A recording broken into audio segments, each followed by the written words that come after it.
పాకిస్తాన్ పై మరోసారి Indian army కీలక వ్యాఖ్యలు చేసింది. పాకిస్తాన్ రెచ్చగొడితే గుణపాఠం చెప్పేందుకు సిద్ధమంటోంది. ఈ మేరకు army staff chief general Upendra Dwivedi ప్రకటించారు. ఆపరేషన్ సింధూర్ జస్ట్ ట్రైలర్ మాత్రమే అంటున్నారు. ఇంకా 88 గంటలు మాత్రమే ముగిసింది, పూర్తి సినిమా ఇంకా బాకీ ఉంది అంటూ ఢిల్లీ పేలుడు వెనుక పాకిస్తాన్ హస్తంపై ఇప్పటికే ఆధారాలు దొరికిన నేపథ్యంలో ఈ సమయంలో ద్వివేది హాట్ కామెంట్ చేశారు. త్వరలోనే ఆపరేషన్ సింధూర్ 2.0 ఉంటుందా? ద్వివేది కామెంట్స్ వెనుక అర్థం అదేనా? ఇప్పటికే పాకిస్తాన్ భుజాలు తడుముకుంటోంది. ఓ పక్క భయంతో వణికిపోతూనే మరోపక్క ఓవర్ యాక్షన్ చేస్తోంది. భారత్ ఆఫ్ఘనిస్తాన్తో ఒకేసారి యుద్ధం చేస్తామంటూ మేకపోతూ గాంభీర్యాన్ని ప్రదర్శిస్తున్నారు పాకిస్తాన్ పాలకులు. దీంతో పాకిస్తాన్కు గట్టి హెచ్చరికలు జారీ చేసింది ఇండియన్ ఆర్మీ. పాకిస్తాన్కు భారత సైన్యాధిపతి జనరల్ ఉపేంద్ర ద్వివేది తీవ్ర హెచ్చరికలు చేశారు. ఉగ్రవాదులను వారి మద్దతుదారులను భారత్ ఒకే విధంగా పరిగణిస్తుందని, ఉగ్రవాదానికి వ్యతిరేకంగా చర్యలు తీసుకుంటుందంటూ స్పష్టం చేశారు. పాకిస్తాన్తో వ్యవహరించే విషయంలో భారత ప్రభుత్వం కొత్త విధానాలను అనుసరిస్తున్నట్లు తెలిపారు. భారత్ను లక్ష్యంగా చేసుకుంటున్న ఉగ్రవాద గ్రూపులను మద్దతు కొనసాగిస్తే పాకిస్తాన్ తీవ్ర పరిణామాలు ఎదుర్కోవాల్సి వస్తుందంటూ హెచ్చరించారు. ఉగ్రవాద ముఠాలను ఎగదోయడం మానుకోకుంటే ఆ దేశ అస్తిత్వమే ప్రమాదంలో పడుతుందంటూ తీవ్ర స్థాయిలో హెచ్చరించారు. ఇక భారత ప్రభుత్వం ఎప్పుడు దేశ ప్రజల పురోగతి స్టేజ్పై దృష్టి పెడుతుందన్నారు జనరల్ ద్వివేది. పాకిస్తాన్కు ఆయన ఎలాంటి హెచ్చరికలు జారీ చేస్తారో ఒకసారి విందాం. मैं तो ये कहना चाहूँगा कि मूवी शुरू भी नहीं हुई थी, सिर्फ एक ट्रेलर दिखाया गया था और ट्रेलर के बाद 88 घंटे में वो ट्रेलर ख़त्म हो गया था. तो आगे आने वाले हालात कैसे होंगे ये इसके बारे में हम पूरी तैयारी करके बैठे हुए हैं.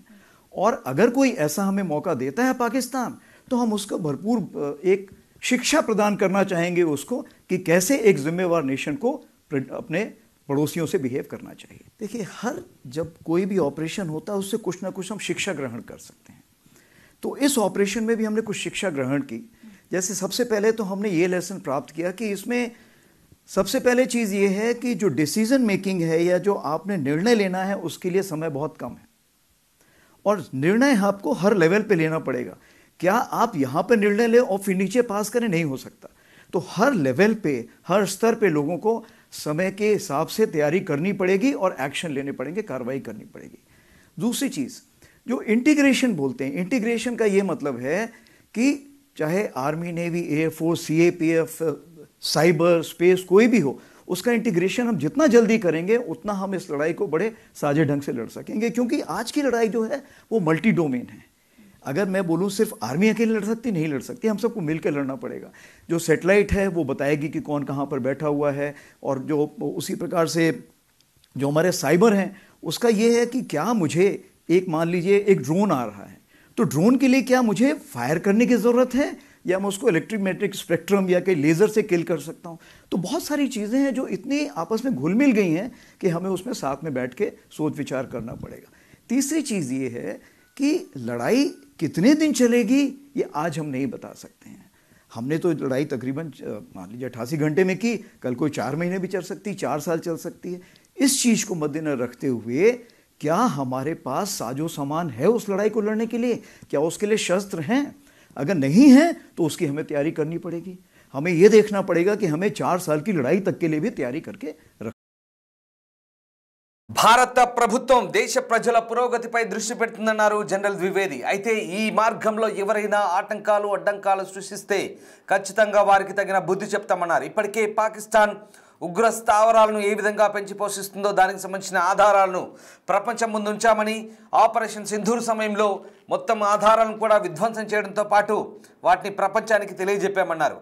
ఇక పాకిస్తాన్ ఈ ప్రాయోజిత తీవ్రవాదాన్ని పెంచి పోషిస్తుందని, అలాంటి అలవాట్లు మానుకోకపోతే తగిన ఆధారాలతో బయటపెట్టి సరైన రీతిలో జవాబు చెప్తామన్నారు జనరల్ ద్వివేది. ఇప్పటికే గతంలో కూడా జనరల్ ద్వివేది చేసిన కామెంట్స్ సంచలనంగా మారాయి. పాకిస్తాన్ ప్రపంచ పటంలో ఉండాలా వద్దో వాళ్ళే తేల్చుకోవాలంటూ ఆయన గతంలోనే కామెంట్ చేశారు. తాజాగా మరొకసారి ద్వివేది చేసిన కామెంట్స్ పాకిస్తాన్కు వణుకు పుట్టిస్తున్నాయి. ఇక చర్చలు ఉగ్రవాదం ఎన్నటికీ కలిసి సాగవని, రక్తం నీరు కలిసి ప్రవహించబోవంటూ పాకిస్తాన్కు మరోసారి గట్టి హెచ్చరికలు ఇచ్చారు.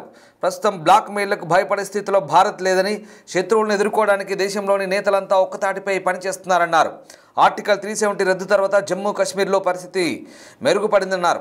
ఇంతకు ముందుతో పోల్చితే పొరుగు దేశమైన చైనాతో భారత సంబంధాలు బలపడుతున్నాయని ద్వివేది అన్నారు. సరిహద్దుల నిర్వహణపై తాజాగా ఇరు దేశాల మధ్య ఉన్నత స్థాయి చర్చలు జరిగాయన్నారు. సైనిక దౌత్య మార్గాల్లో లోతైన చర్చలు జరిపేందుకు భారత్ చైనా సరిహద్దు ప్రాంతాల్లో శాంతియుత పరిస్థితులు కొనసాగించేందుకు ఇరు దేశాలు చర్యలు తీసుకుంటున్నట్లుగా వివరించారు. అయితే ఈసారి ఇక జనరల్ ద్వివేది చేసిన కామెంట్స్ అయితే చాలా హాట్ టాపిక్గా మారుతున్నాయి. ఢిల్లీలో జరిగిన చాణక్య రక్షణ సదస్సు వేదికగా భారత సైన్యాధ్యక్షులు ఉపేంద్ర ద్వివేది ఈ కీలక వ్యాఖ్యలు చేశారు. ఈ ఏడాది మేలో నిర్వహించిన ఆపరేషన్ సింధూర్ ఒక ట్రైలర్ మాత్రమేనన్నారు. పాకిస్తాన్ మళ్లీ దుశ్చర్యలు ప్రారంభిస్తే తిరిగి గట్టి పాఠం చెప్పేందుకు సైన్యం సిద్ధంగా ఉందంటూ తీవ్ర స్థాయిలో హెచ్చరించారు. 88 గంటల పాటు సాగిన ఆపరేషన్ సింధూర్లో భారత సాయుధ దళాలు పాకిస్తాన్లోని ప్రధాన ఉగ్ర శిబిరాలు, టెర్రర్ లాంచ్ ప్యాడ్లు, పాకిస్తాన్ ఆక్రమిత కాశ్మీర్లోని కీలక సైనిక మౌలిక సదుపాయాలపై ఖచ్చితమైన దాడులు జరిపాయన్నారు. ఆ దాడుల వెంటనే పాకిస్తాన్నే కాల్పుల విరమణ కోరడం ఆపరేషన్ ఎంతమేర ప్రభావం చూపిందన్న దానికి ప్రత్యక్ష ఉదాహరణగా చెప్పారు. ఇది కేవలం ఆపరేషన్ విజయమే కాదు, భారత వ్యూహాత్మక ప్రతిఘటన సామర్థ్యానికి సూచిక అన్నారు నిపుణులు. ఇక ప్రస్తుత యుద్ధాలు ఒక రంగంలోనే కాకుండా అనేక మాధ్యమాల్లో జరుగుతున్నాయని జనరల్ ద్వివేది స్పష్టం చేశారు. భూమి, గగనం, సైబర్ వేదిక, సమాచార రంగం అన్నీ కలిసి ఇప్పుడు సమగ్ర యుద్ధ రూపం దాల్చాయన్నారు. యుద్ధం ఎంతకాలం సాగుతుందో ముందే అంచనా వేయలేమని, అయితే దీర్ఘకాలిక పోరాటాలకు అవసరమయ్యే సరఫరాలు, వనరుల కోసం ముందుగానే సిద్ధంగా ఉండాల్సి ఉంటుందంటూ భవిష్యత్ యుద్ధ సిద్ధతపై ఆయన సీరియస్గా మాట్లాడడం చూస్తుంటే పాకిస్తాన్పై ఇక మరోసారి భారత్ బుద్ధి చెప్పేందుకే సిద్ధమవుతున్నట్టుగా ప్రస్తుత పరిణామాలు తోస్తున్నాయి. ఇక ఇటీవల పాకిస్తాన్లో అమలుకు వచ్చిన 27వ రాజ్యాంగ సవరణ వారి సైనిక వ్యవస్థలో భారీ మార్పులకు దారితీస్తుందంటూ పరిశీలకులు కూడా అంటున్నారు. ఫీల్డ్ మార్షల్ అసీం మునీర్కు ఆర్మీ, నేవీ, ఎయిర్ ఫోర్స్ అన్నిటిపై ఏకైక అధికారాన్ని ఇచ్చే విధంగా అక్కడ మార్పులు జరుగుతున్నాయి. Joint chiefs of staff committee రద్దు కావడంతో పాకిస్తాన్ వ్యూహాత్మక బ్యాలెన్స్ దెబ్బతినే అవకాశం ఉన్నట్టుగా నిపుణులు చెప్తున్నారు. ఇలాంటి నేపథ్యంలో ద్వివేది చేసిన వ్యాఖ్యలు అంతర్జాతీయ దృష్టిని తమ వైపు తిప్పుకున్నాయి. మొత్తం మీద జనరల్ ద్వివేది ప్రస్తావించిన న్యూ నార్మల్ సిద్ధాంతం ప్రకారం ట్యాక్స్ అండ్ టెర్రర్ కలిసి సాగవంటూ భారత